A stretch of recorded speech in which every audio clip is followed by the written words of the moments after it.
तक सत्य का साहस।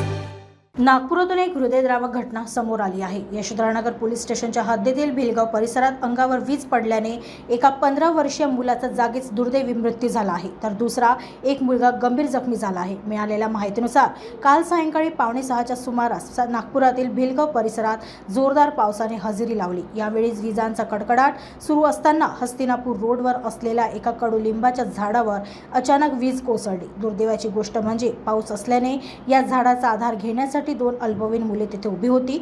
उज्ज्वल सुनील भेलावे वय 15 वर्ष, राहणार तिवारी नगर या मुलाचा वीज अंगावर पडल्याने जागीच मृत्यू झाला आहे। उज्ज्वल हा इयत्ता 10वीचा विद्यार्थी होता। त्यांच्या सोबत असलेला देवांश कपूरचंद पारधी वय 14 वर्ष हा या घटनेत गंभीर जखमी झाला आहे। घटनेची माहिती मिळताच यशोधरानगर पोलीस तातडीने घटनास्थळी दाखल झाले।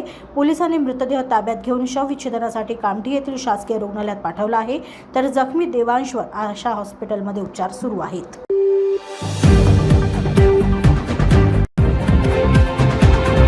अब तक सत्य का साहस।